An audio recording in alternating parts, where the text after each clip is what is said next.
Hello? Hello? Somebody there? Remember you have dialed this temporary. Please try again later. I'm starting to think that this hotel might be abandoned. Since 2019, nobody has checked into this hotel in Germany again. And while the rooms are still prepared for the next arrivals, the next guests never truly came. Until we did. For 3 nights, we slept inside this abandoned hotel as its final guests, to go in search of the story of why it never reopens. Probably because of COVID.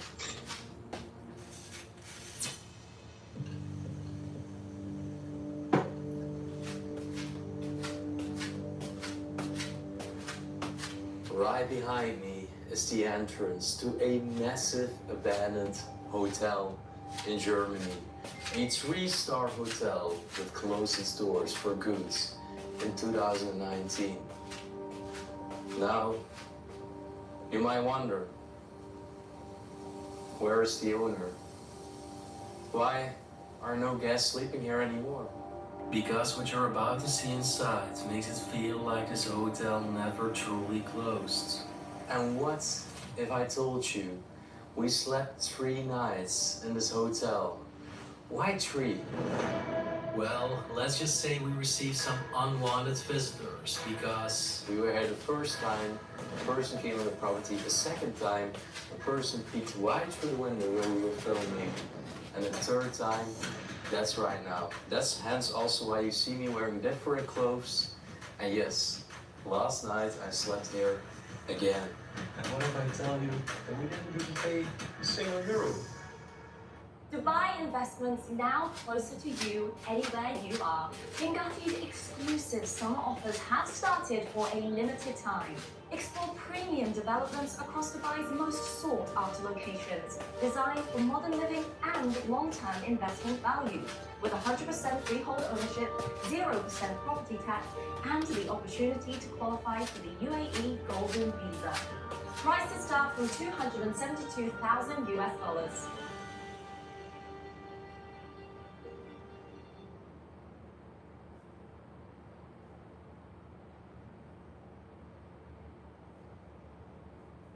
If you're a Christian thinking about starting a business, don't. Starting a business is a terrible idea. 95% of new...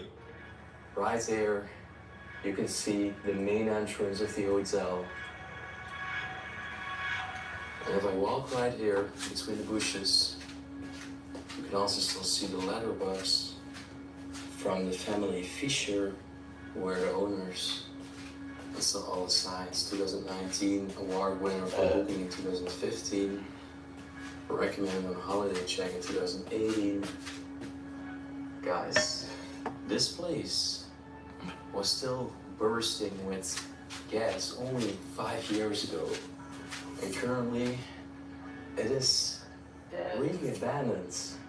You're gonna see parts where there's leakage. You're gonna see parts where there's mold. But you're also gonna see parts where it's like really untouched. It's a really interesting side. The sun's coming out. We're gonna go through the bushes right here. Wow. And look at this building. Especially the tower right there is the main eye catcher of the structure, but there's gonna be way more inside. This is just the start of our exploration. Now I wanna point out this over here. Lovely guests, it says in German. We are closing our doors on the 25th of August 2019. We'd be very keen if you, as our guests in this hotel, wanna say one final goodbye. And that final goodbye took place, but how final is it really? Does this really mean that this hotel closed its doors for good for the guests? When we looked deeper into the story, it became clear that this ending was not as simple as it first sounds. The hotel had only been revived a few years before, and the people running it were supposed to stay much longer. So why did everything stop so suddenly in 2019? That is the question we kept carrying with us before we even stepped inside. We can see some traditional building styles and architecture with all the woodwork, the wooden balconies and shapes. And these were the doors to the restaurant part. The restaurant part is also beautiful. It was not just for hotel guests, but also people that just like to enjoy the gastronomy of the kitchen that they offered right here. Also where you can clearly see some signs of this authentic building style I just mentioned. And even right here, we still have bags of cigarettes from the last hotel guests. This place is gonna be really, really untouched.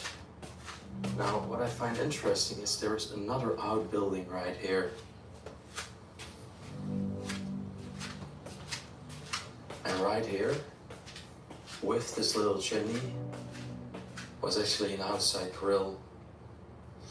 Probably every now and then they actually held events, used to grill nice Fleisch, the German word for meat, and have a nice barbecue here for guests, or even from people from the area that just like to come here. Oh, what a structure.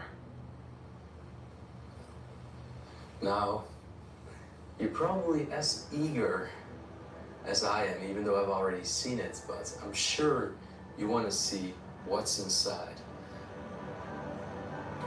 So, we're gonna walk to the back side, through this gate, and right now we're gonna switch to 5 days ago, wearing different clothes of first time entering this hotel. I hope you enjoy it. Let's go.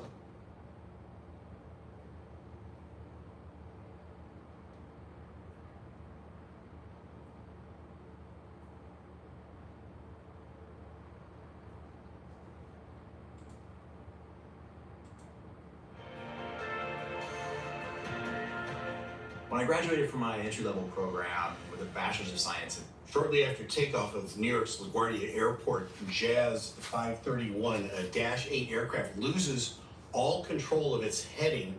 This one gets a little tense at one point. Let's listen in. 531, 134013, Delta 8, 316, takeoff, center heading 020. 020, takeoff, 531. Okay, Jazz 531 is on the ground. It's a Dash 8. Dash 8 airplane is an older style airplane. It's a twin-engine turboprop aircraft. It's one of the airplanes that you flew on back in the early 90s, late 80s, all the way back into the 70s.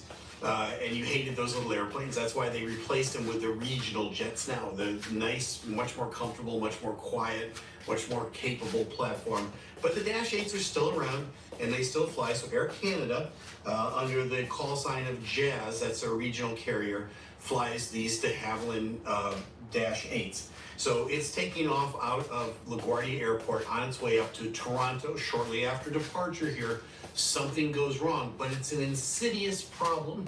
I'm going to explain before the end of this video what an insidious problem is in an airplane and how difficult it is to identify.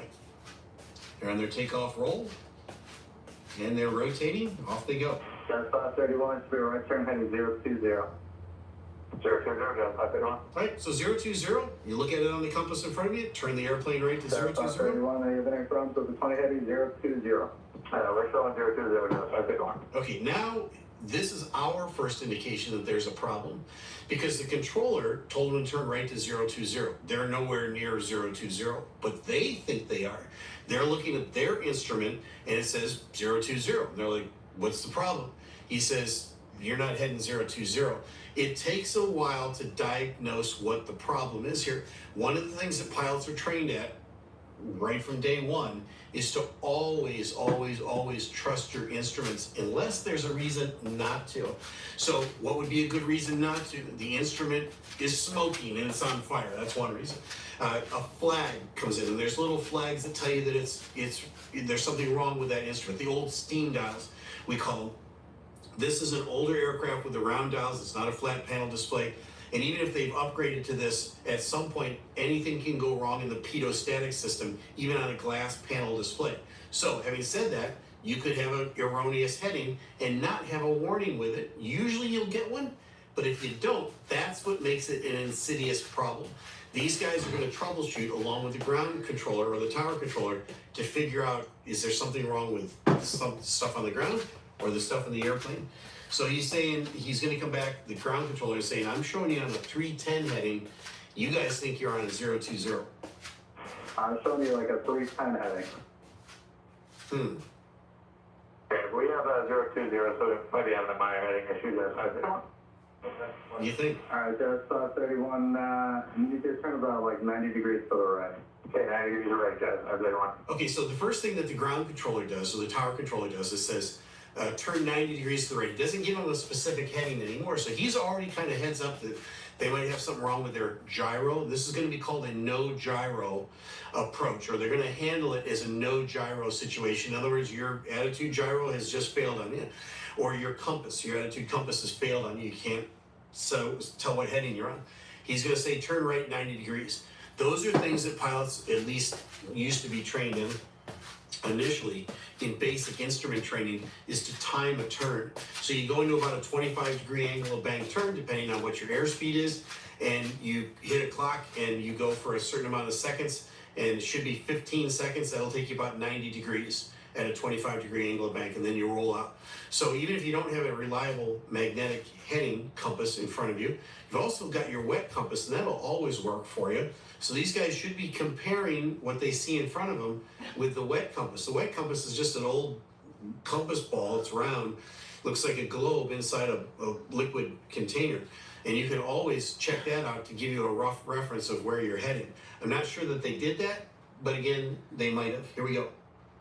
They're in a 90-degree right turn at this point.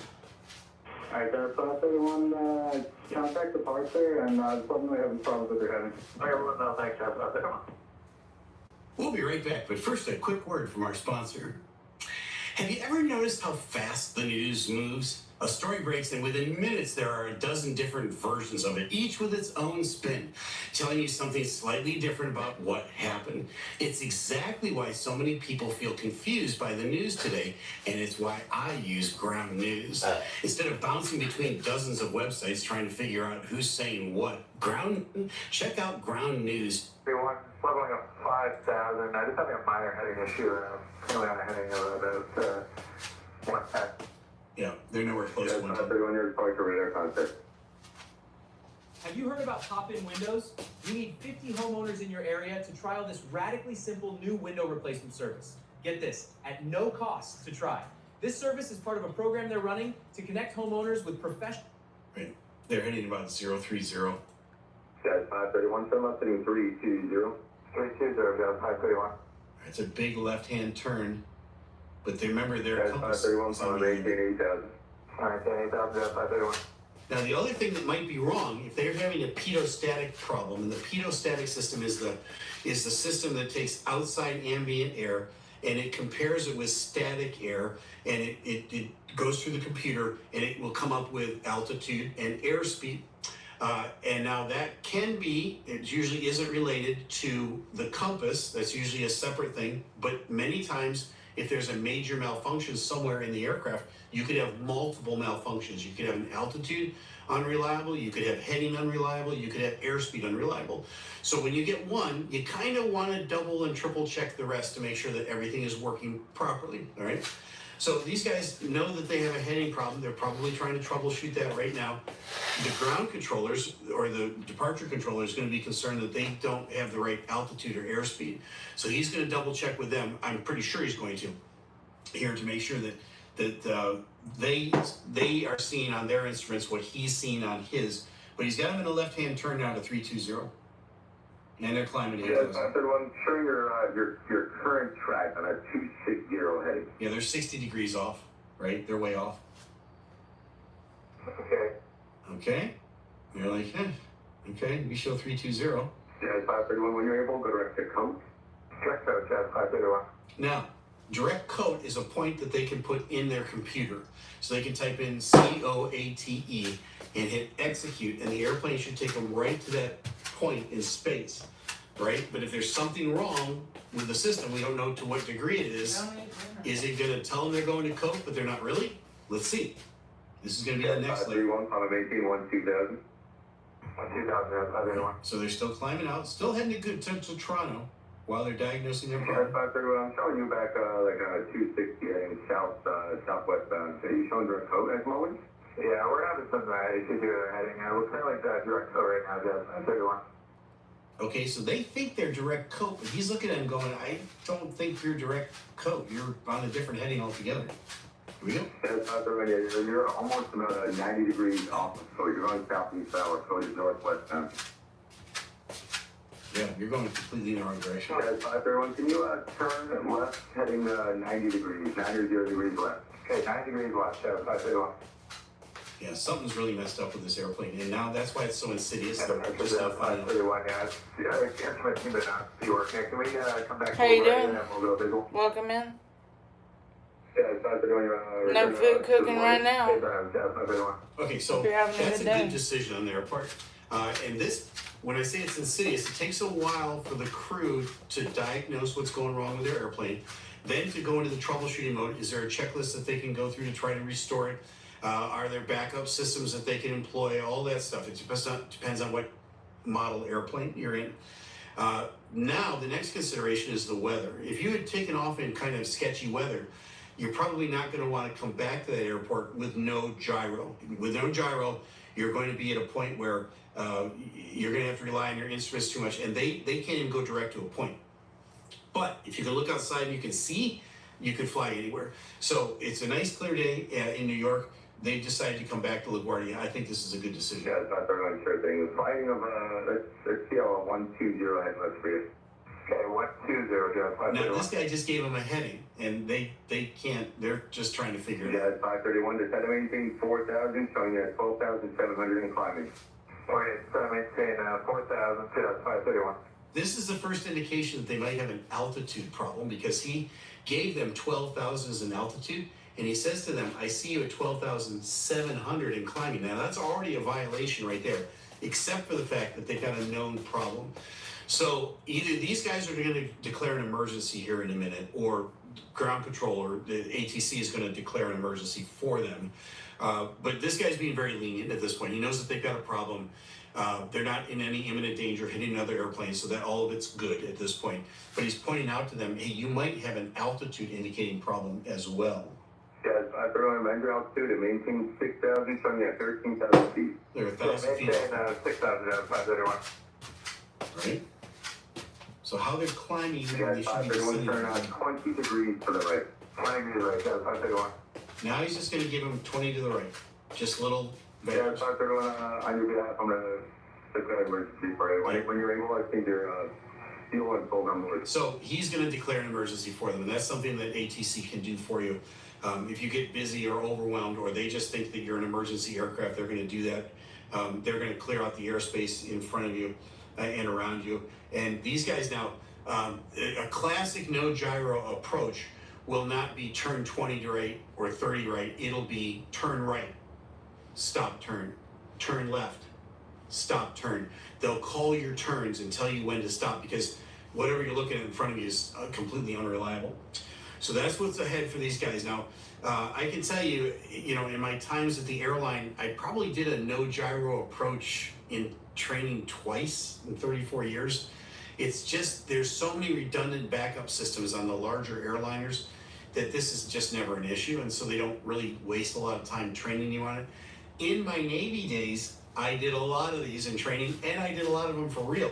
because I flew that old P3 Orion, and that thing was, you know, older than dirt, and stuff would go wrong all the time, and you didn't have all the backup systems. So if your gyro went bad, you did a no gyro approach, and so you come in and they say turn left, turn right, and I did it for real many times. It's no big deal, especially if the weather's nice, and it is today in LaGuardia. Here we go. 26 over forward, 2 forward, 7600, a good one. Here's what pet insurance companies don't want you to know. There's a secret marketplace for pet insurance that can give you accident and illness coverage starting at just $15 a month. It covers up to 90% of your vet bills, includes exam fees, and it even has a 24/7 pet helpline. I tried it myself. The whole process just took 1 minute. All I had to do was take a short quiz. Look at this, guys.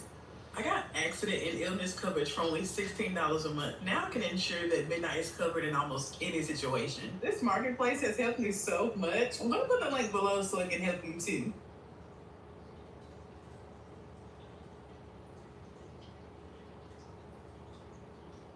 That's my wife in the truck right there. Yeah. 14 million views as of this morning, if you can believe that. The comments are exactly what you'd think they are. Yeah. So I let her take the truck to grab groceries that day. She'd been driving it for 7 years without a scratch. Mm-hmm. She didn't see the Lamborghini in front of her. The thing's hood is 6 inches off the ground, Mm-hmm. and we've never even owned a sports car. Mm-hmm. She ran into it like it wasn't there. Mm-hmm.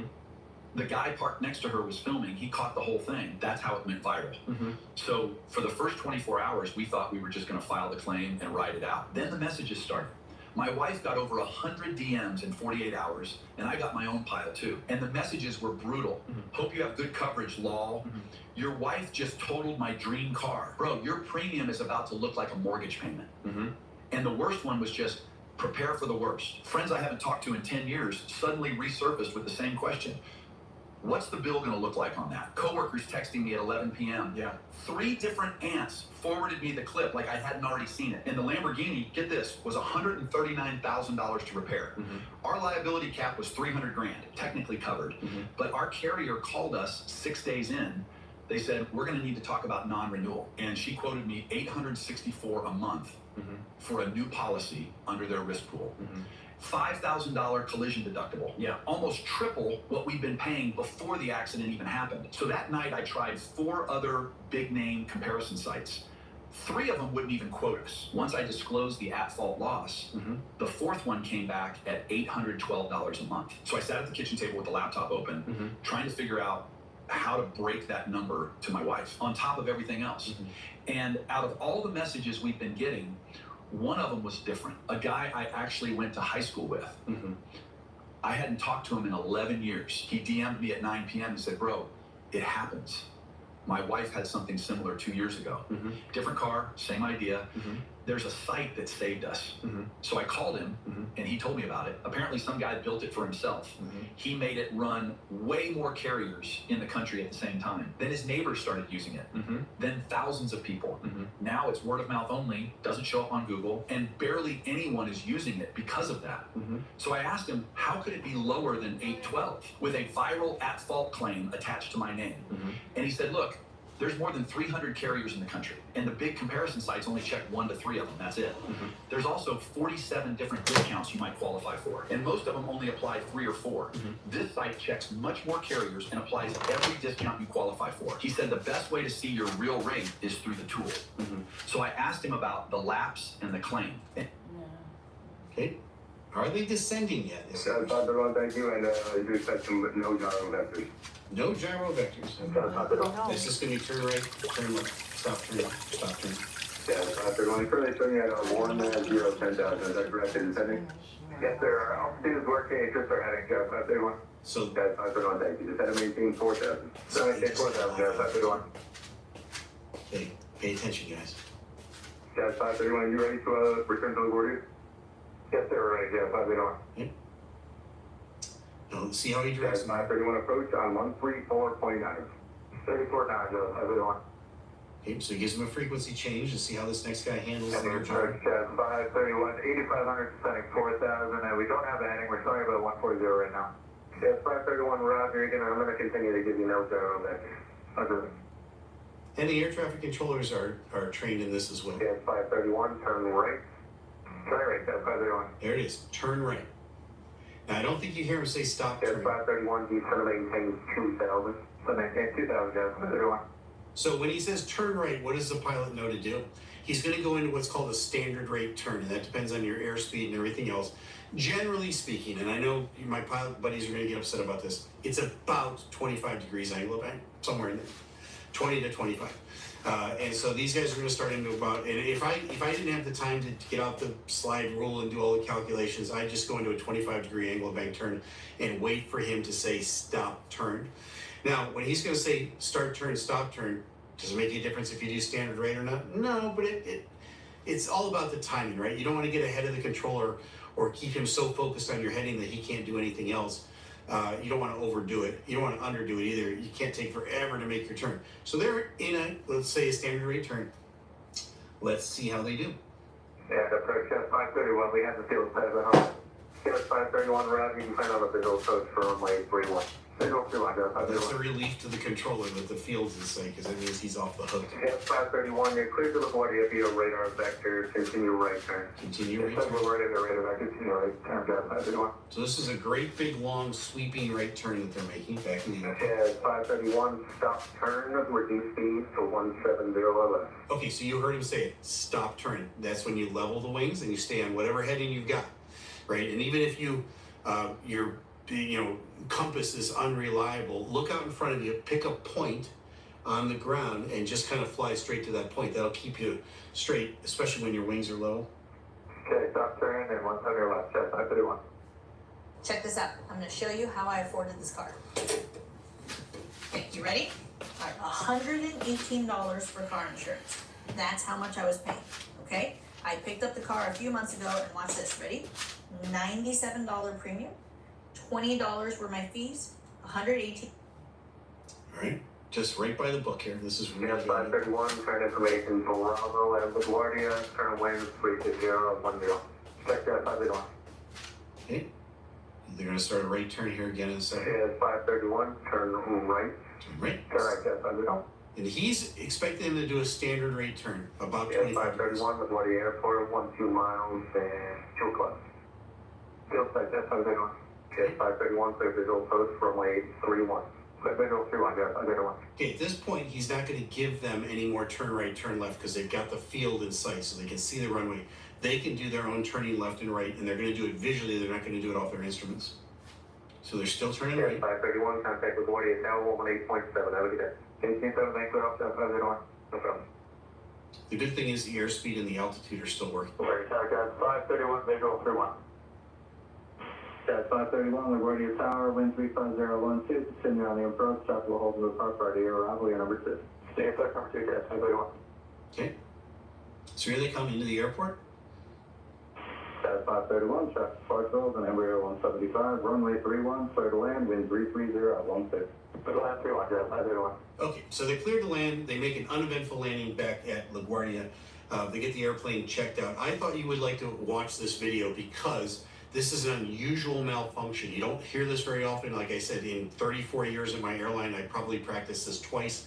I did it much more so in my military days, but that was older aircraft and less state-of-the-art technology back in the 1950s and 60s when they developed these airplanes that I flew in the 80s and 90s. And so, again, these guys do a really nice job with an insidious problem.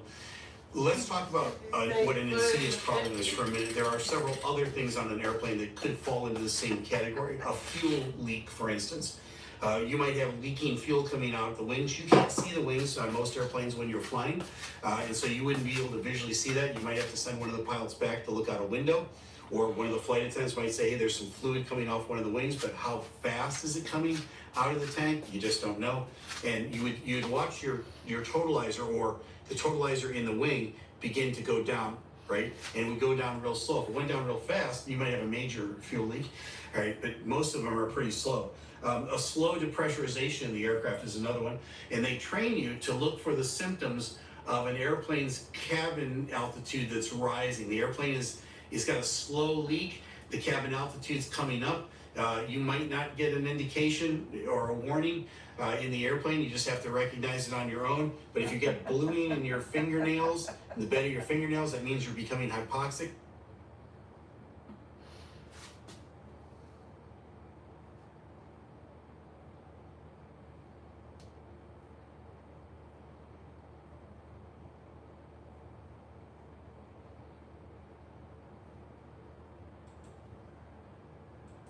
Here's how to go from $300 a month on AC to almost $0.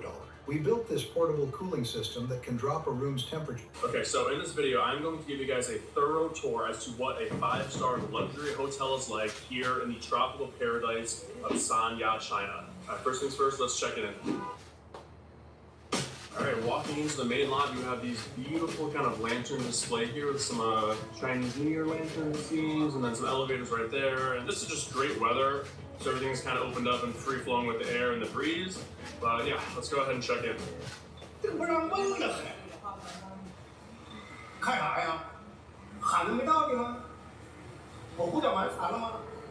Okay, just checked in, but before we head up to our room on the 25th floor, we are going to grab a cup of coffee and kind of check out this front lobby area right now. There's, yeah, we kind of have like a resting area here, and if you actually look in the background in the distance, that's where you have the ocean right there.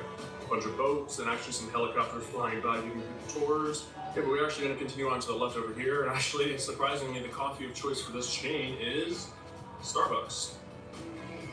And I guess with my stay, they give me a coupon for 2 free cups of coffee, so I guess, yeah, we'll use one of them right now.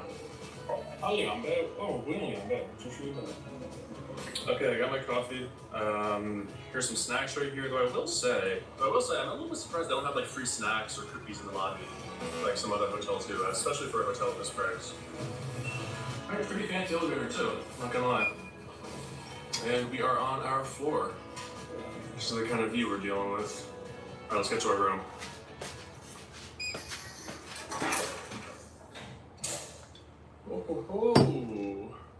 Oh, not bad. Yeah. Okay, this is a nice view. Okay, this balcony is way bigger than I thought it would be. I thought this balcony would be like a quarter of the size, but this thing is massive. And not to mention the bathtub on the balcony, which I'm probably not going to use because since it's on the balcony, I'd have to wear a bathing suit. I'm not going to wear a bathing suit when taking a bath. So kind of an odd thing to have a bathtub out there, but interesting nonetheless. All right, let's give a quick tour of this room. What do we have in here? All right, we got the bathroom right here with a super bulbous looking toilet, looking like a sphere almost. Phone right there, if you fall off the toilet or something like that. Okay, huge buttons to actually flush the toilets. Hair dryer right there. Coming on over here, a nice sink. Some nice toothbrushes and some cups right there. Okay, coming back out here to the main room. You have your nice little couch and seating area with a TV kind of suspended on the wall. A nice desk kind of area to get some work done right here. Coming over here, I would call this the makeshift kitchen. I feel like there's gonna be nothing in these cabinets, but let's check anyway. Yeah, nothing in there. Okay, but let's check out down here. That's my coffee that I just bought. Here we have some tea, as well as some instant coffee. And then down here, again, I'm guessing nothing in here. Oh, is this a refrigerator? Yeah, I actually have a refrigerator. I'm gonna put the bottles of water in here right now, actually. I need my cold water. Okay, coming over here, these massive doors right here. Okay, got these fire masks right here. This dude looking really funny on that box right there. And yeah, some different amenities as well. Some 2 slippers, a shoehorn. I thought that was a back scratcher first, but now that's a shoehorn. Bathrobe, umbrella. Yeah, basic stuff, some extra pillows right there. Okay, then coming over here to this other kind of door, I'm guessing this is the shower. Oh, this is cool. We've got a full-on like waterfall ceiling shower. I've never had one of these before. Damn, feels like a full-on water immersion. Okay, yeah, that'll make for some very nice showers, which you guys will not be joining me for that part. But I'm going to put a list right here of everything I plan to show you in the hotel today. And we're going to start with the pools first, because I want to do that while the sun is still out and the weather is still great. Okay, got my beach gear on, got my white beater, got my bathing suit. One thing I will say before we head to the pools is I love the climate. This is just like the perfect temperature where you don't need any air conditioning, you don't need any heat, no climate control needed. You just have the door open, you have the breeze coming in, and you can just relax and just enjoy the natural climate. Like, I'm definitely gonna sleep with that door wide open, just enjoy the breeze. Just the perfect temperature for just kind of carefree and relaxed, like vacation. Okay, and this hotel room comes with some free slides, so I'm gonna pop these on and we're gonna head to the pool.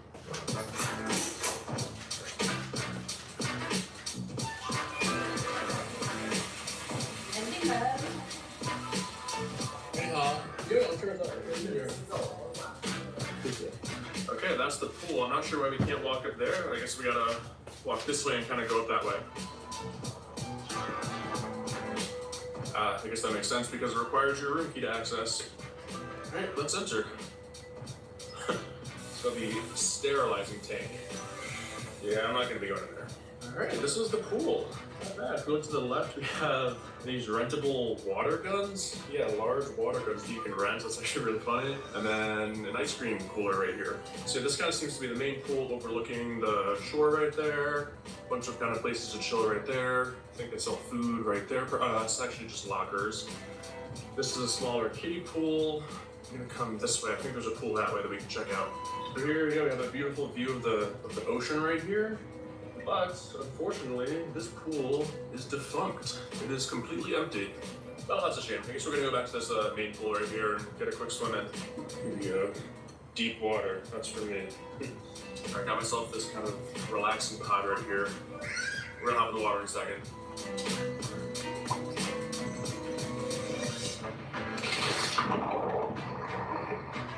Holy shit, man. Water's fucking freezing. What? This is nothing like Thailand. Water's water cold. Oh my god.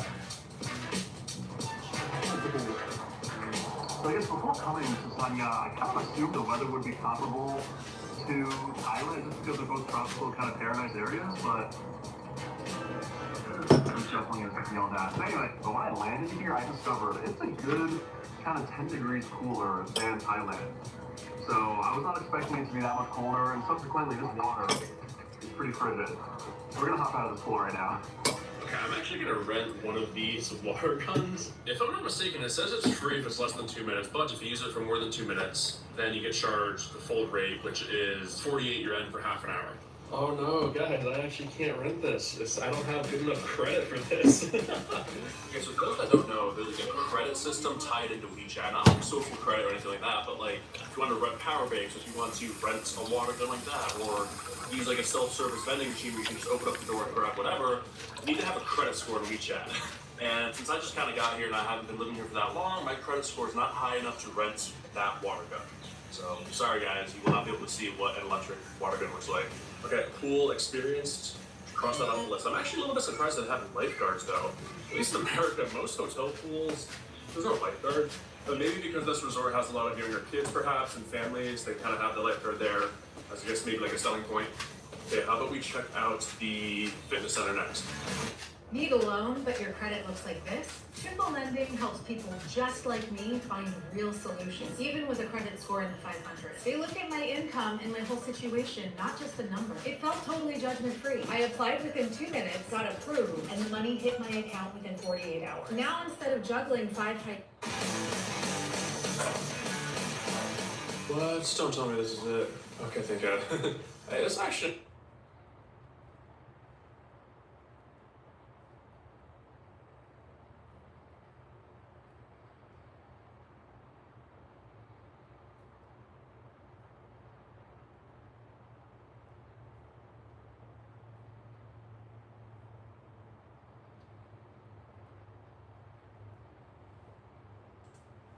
Every night on a cruise, right around sunset, something flips on that wasn't running an hour earlier.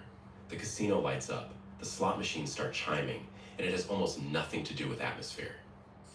It has everything to do with an invisible legal line the ship just crossed, one most passengers never notice, and one that explains a lot more about your cruise schedule than you'd expect. Let's start with the myth, because almost everyone assumes cruise ships sail overnight simply to stay covering distance while everyone sleeps, so the ship arrives fresh at the next port by morning. That's true, technically, but it's not really the reason.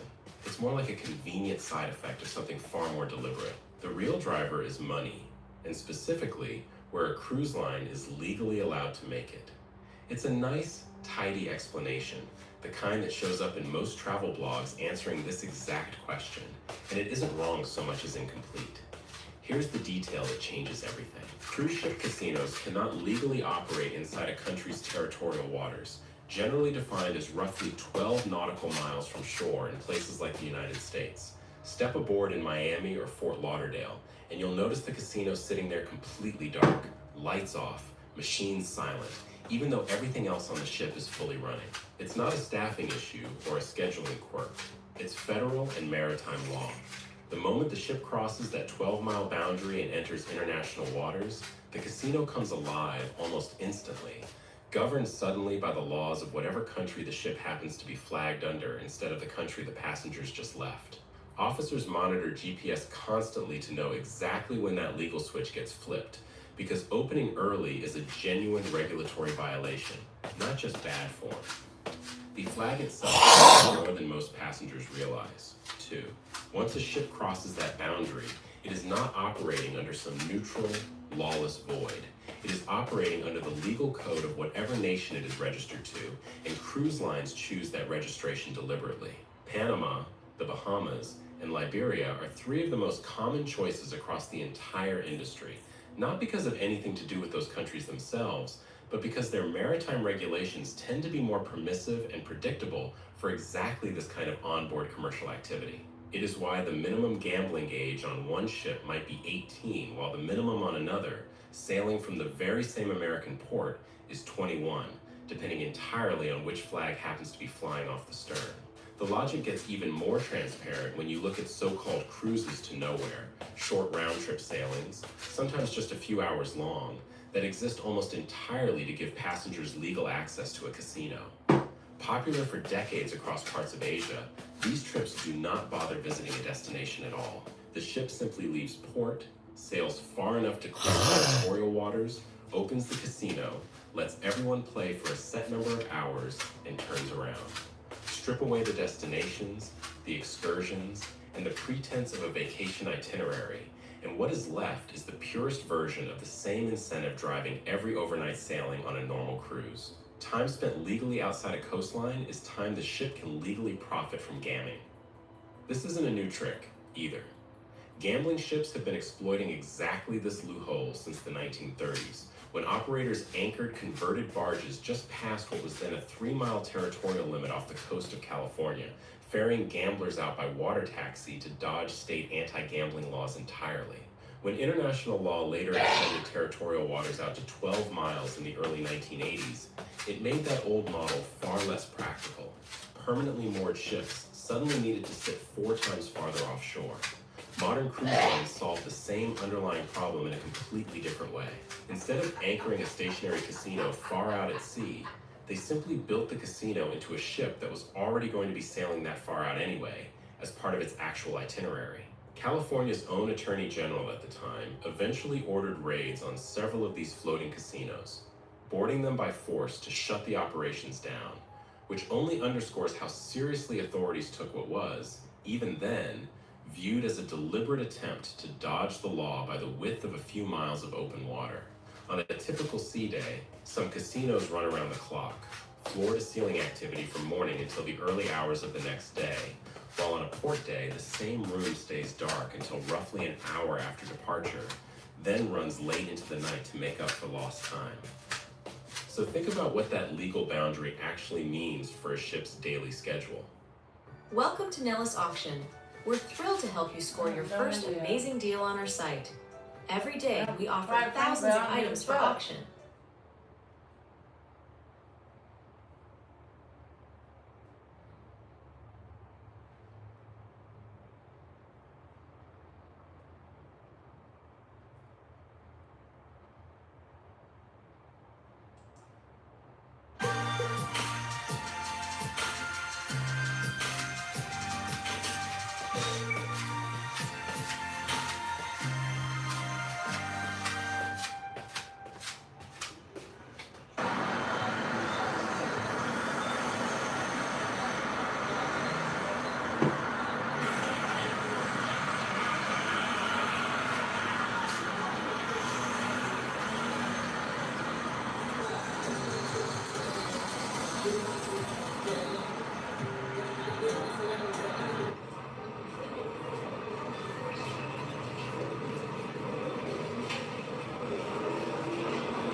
Спасибо.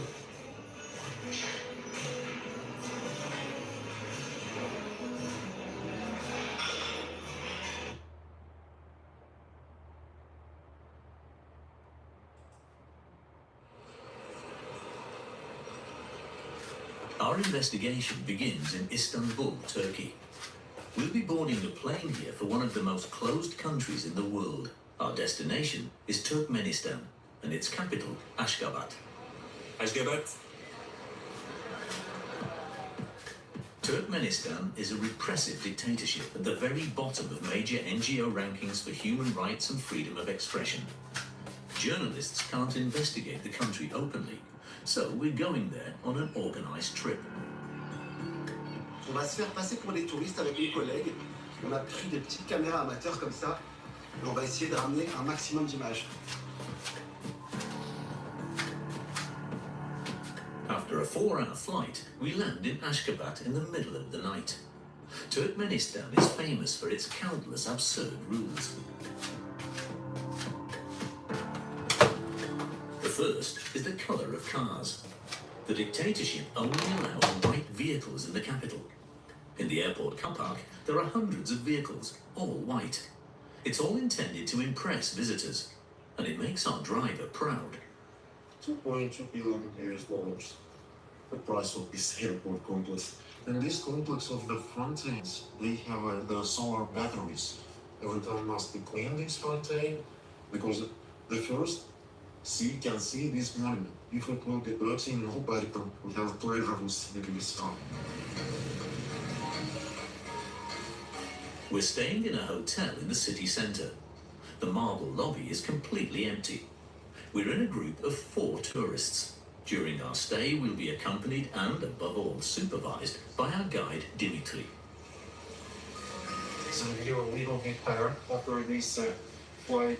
Okay. So, if you wish something, you can say. Dimitri doesn't know we're journalists. He thinks we're just visitors and lays down the first rules. Maybe the fans are only going until a little bit more later. If you come back until 11.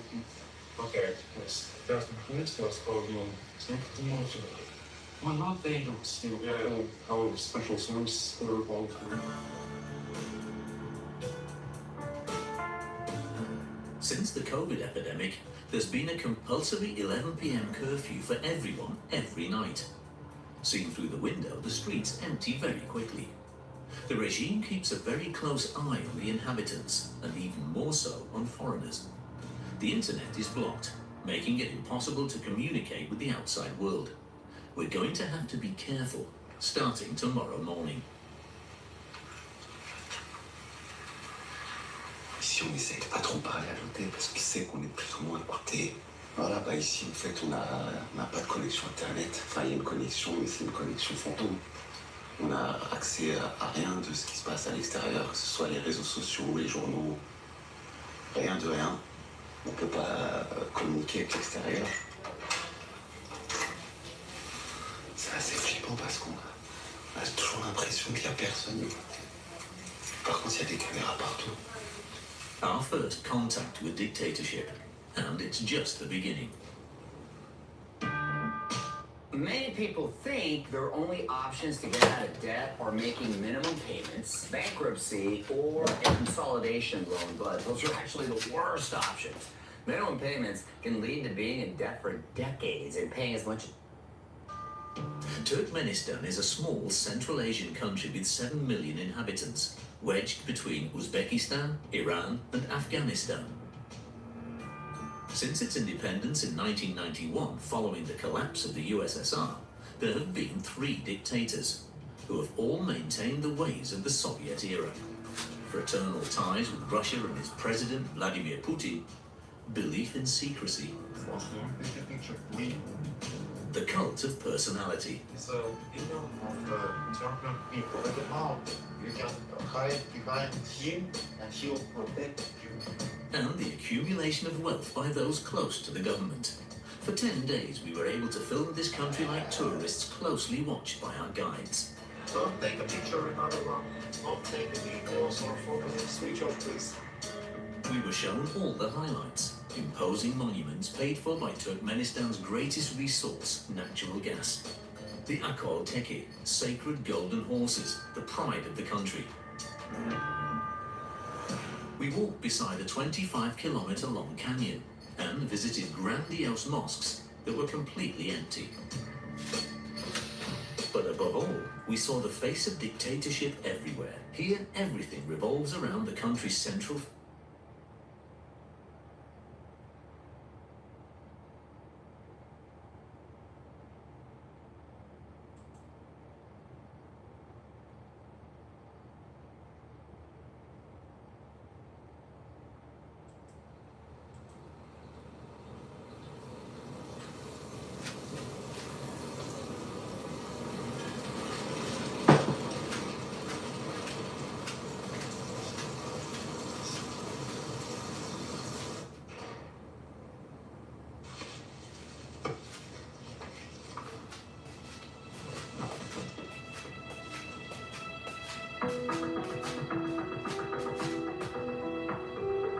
It is still the same message. Recruit more members.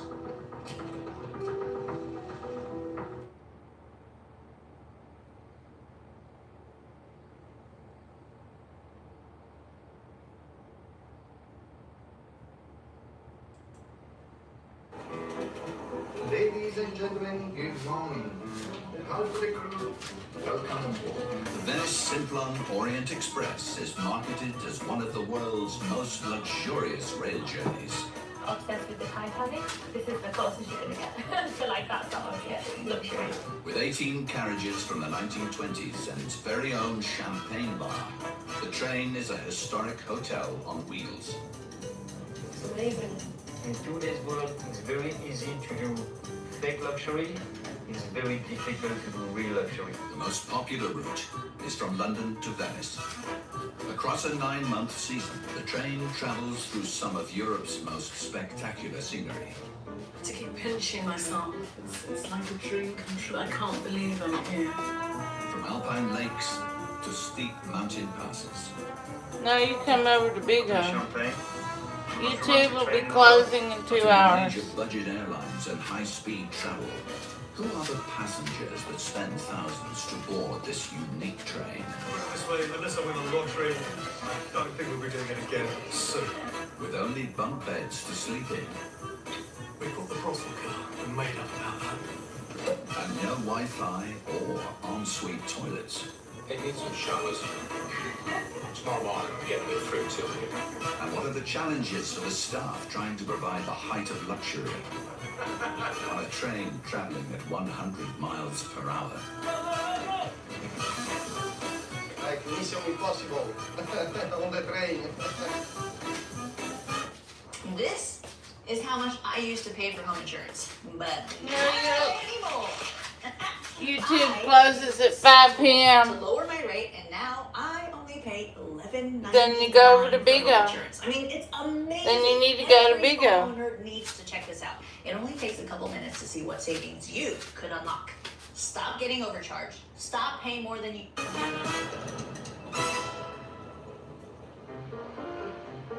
8 a.m. in London's Victoria Station. And whilst most travellers rush to work, for those who are willing to pay over £2,000 for a one-way ticket to Venice, a very different trip awaits. We actually got engaged 30 years ago next weekend. And we're on the same carriage this time as well. So what was the name of the carriage? Perseus. This trip is on my bucket list, and pretty soon I'll be able to check it off. This is very much a romantic weekend for us. My wife and I. The only flying the Orbiter is a bunk bed, so. You must return to Bigo because this will be closing soon for the day. For these Closes passengers, at the 5 first leg p.m. of their extraordinary journey is on a connecting train known as the Belmont British Pullman.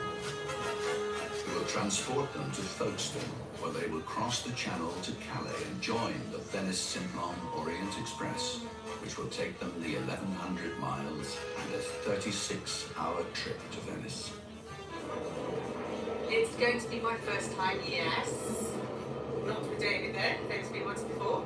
I did come 10 years ago with my previous wife. I thought I would bring my new wife along on this special journey.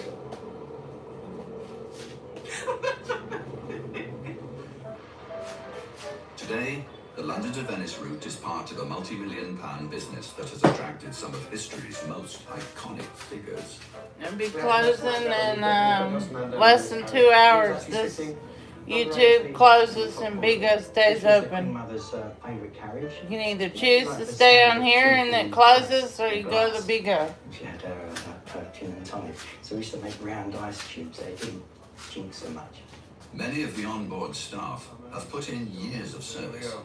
Would you mind working for me just to put the table up, if you please? We are selling joy here. We are selling happiness. So I mean, if I come on a bad mood with bad facial expression, I guess I can't really help the happiness in my carriage. Definitely not. I'm in costume.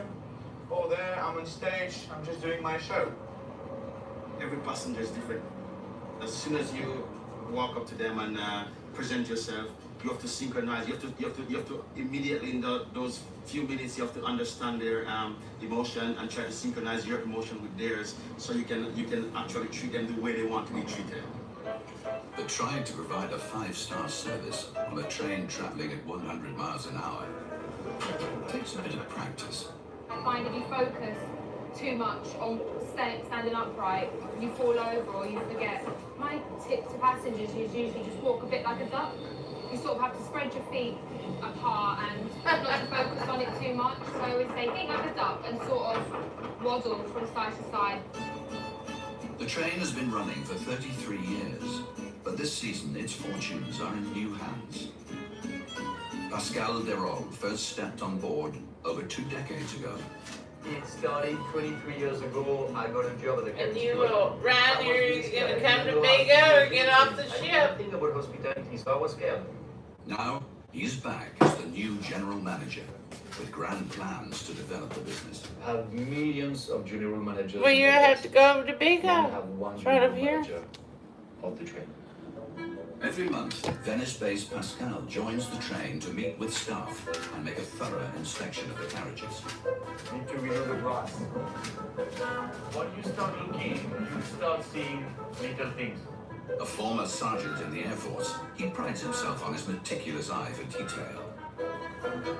They're going to look at this tomorrow. It's a military atmosphere. We all live in very confined space, so it can get a little bit tense. The seasoned staff know that there is no slacking when Pascal's around. The management is always on us because they want good for the customer, but we're working well together. I'm looking to see if the logo on the bottom sheet is facing upwards and not inside out. It's just the way it should be done. That's it. And a little bit of pride. Okay, so You don't have to go, Ryan, you're going to have to go over to Bigo. Has been to restore and Because this YouTube will goes off at 5 p.m. It's a shut-off time. Very nice to meet you. despite costing up to $280. So you'll have to go if you want to go over to Bigo, then you can talk to me over there. Otherwise, this will shut off till the next day. I wanted to recreate the scene of the 1920s, 1930s era when you have that big parties, everybody's dressed up, people have the headbands, the feathers, Charleston dresses, and you could only do it with champagne. The train is made up of a collection of unique carriages, including 2 from the historic Orient Express service. The original service became synonymous with the romance of the 1920s and 30s, transporting the rich and royal across Europe. Today's train is sold as the Train of Love.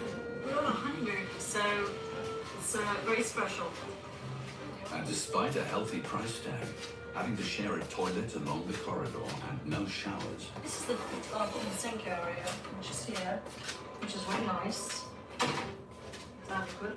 Couples find good reason to celebrate. Beautiful number. Can't wait to wear this. Can't wait to see her. We sat down obviously before the wedding, before where should we go on a honeymoon? And you wanted to go to Dubai, and I wanted to go to Venice, so obviously I won. Obsessed with the Titanic, so it just reminds me of it. So he's like, this is the closest you're gonna get to like that sort of luxury. I played football for Millwall, yeah. I wasn't gonna. I was gonna tell the boys don't see this. I hate that I can't keep this a secret. I canceled all my food delivery subscriptions and upgraded to Cook Unity. And it's totally transformed the way I eat because every meal is crafted by award-winning chefs from across the country. The variety is unlike anything I've ever seen, with over 100 menu options to choose from every week, so I can always find the exact global cuisine. Ryan, it's going off shortly. So I can have Chef Christy Flores' Hour and signature 45 grilled minutes. spicy This is bowl. going off. And You Chef need to Mark go to will do this Bigo. incredible rigatoni with mushroom bolognese for dinner, and all at 50% off if you click now. To meet my health goals, I've been using the app to easily filter through dietary options like vegan, keto, and even high protein. So I get the nutrition I need without ever stepping into a grocery store. And on my busiest days, they offer convenience I can count on. Meals are freshly prepped, delivered right to my door, and ready to heat in even minutes. And the best part, it fits my budget. I don't Right want to hear now, any Cook more Unity is leg offering running. 50% off your first week. Get this Side deal today running. because it won't last long. There's going to be no, you will not, this is going off soon. You will go to Bigo. Run. Saying yes can be hard with severe asthma, but you can say yes to fewer asthma attacks. Despire is an add-on maintenance treatment for... Each season, there are around 30 proposals on board. And today, there's about to be another. This is a train of law that everything can happen. There is a gentleman is going to ask a proposal to his fiancée to marry him, and he's very worried about it. Let's see what is going on. It's not just an important moment for the couple. Maitre d' Paolo has the responsibility of delivering the ring. Please, I think there is something fabulous. Rachel.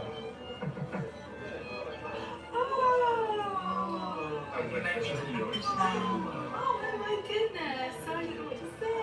I mean, yes. Originally, we just planned it as my 50th celebration. Yeah. I just turned 50. The more I thought about it, the more it sort of struck me as just the right place to do it. So beautiful. I wanted it to be really special, and I thought it doesn't get much more romantic than this. Really. Congratulations. Thank you very much. Paolo's mission is accomplished. Very nice. Just say yes. But standards can never drop, especially when your boss has his own cabin. The train is my life. It's part of me.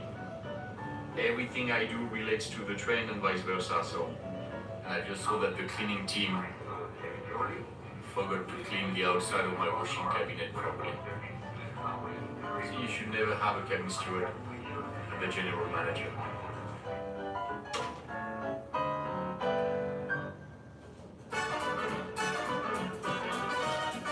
Right, you come to Bigo now, it's running. Then come to Bigo, it's running right now. Travelers pay nearly $3,000 You need to come over to Bigo. Because YouTube will be closing soon. Destination of Venice. It's the ultimate railway journey in the world. I'm not on Facebook, I'm not on Twitter. Which includes YouTube is closing soon. and a long walk to a shared toilet. Well, come on Bigo, I'm on there right now. In the jazz age of the 1920s, luxury trains opened Europe to tourism before reliable air travel was established. During the Second World War, some of the original carriages were seized by the Nazis, and one was even used as a brothel. By the 1960s, a rapidly modernizing world deems luxury train travel slow and overpriced. Some of the trains were reduced to day coaches carrying impoverished Turkish workers and backpackers.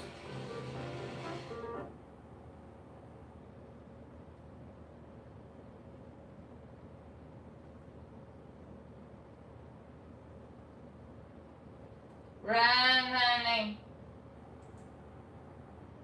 Texas homeowners dealing Time with high is bills. taking Many off. homes in Texas have old units that run And too hard YouTube and is break down. closing This in makes bills 15 minutes. 60 Minutes Rewind. I'm gonna close my YouTube channel in 15 minutes. You're gonna have to go to Bigo. We're going to take you to a Nobody's place gonna kick you outside out, the world. honey. It's not Mars or Venus, but it might as well be. It's a remote peninsula in northern Greece that millions believe to be the most sacred spot on Earth. Nobody's gonna kick It's you out, called Ryan, Vegas, honey. And prayers have been offered here every day with no interruption for more than 1,000 years. It was set aside by ancient emperors to be the spiritual capital of Orthodox Christianity, and has probably changed less over the centuries than any other inhabited place on the planet. The monks come here from all over and do everything they can to keep what they call the world far away. Not surprisingly, journalists are not exactly welcome. Run, For more than honey. 2 years now, we've been corresponding, negotiating, and frankly pleading for an invitation, but ran into one monastic wall after another. Then, much to our surprise and delight, a few months ago, the monks said, Run. okay, That YouTube is going off soon. The channel will turn off till the next day. This Byzantine cross marks the border between Mount Athos and the 21st century. The monks come here, as they always have, for the beauty, the tranquility, and the isolation. But most of all, for this.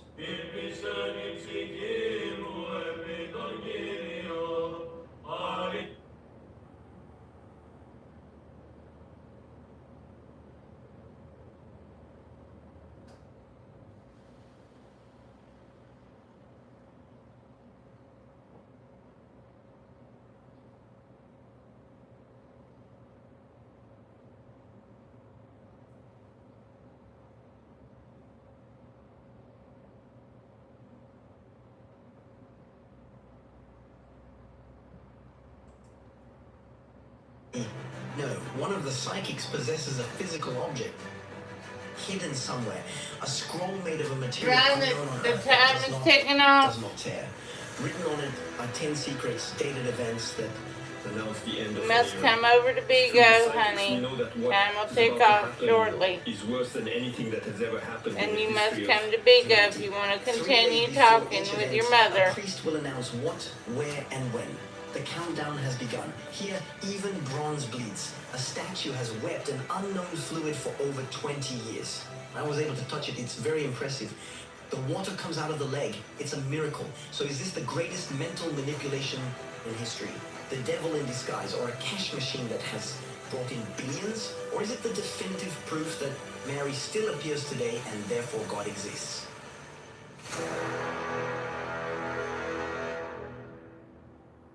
Check this out. This is how I can afford this Jeep Wrangler. I was paying $243 for my brand new Jeep for insurance coverage. You can see the breakdown right here. And now I'm going to show you what I pay thanks to Simplify. Bam, 90. Welcome to Medjugorje, the Vatican's most explosive enigma. The numbers are staggering. 44 years of uninterrupted phenomena. 57,000 Marian apparitions in the same place. Millions of pilgrims. My name is Benoit. I'm Catholic, but I'm like you. Faced with all these, I find it hard to believe. Run, time's ticking off.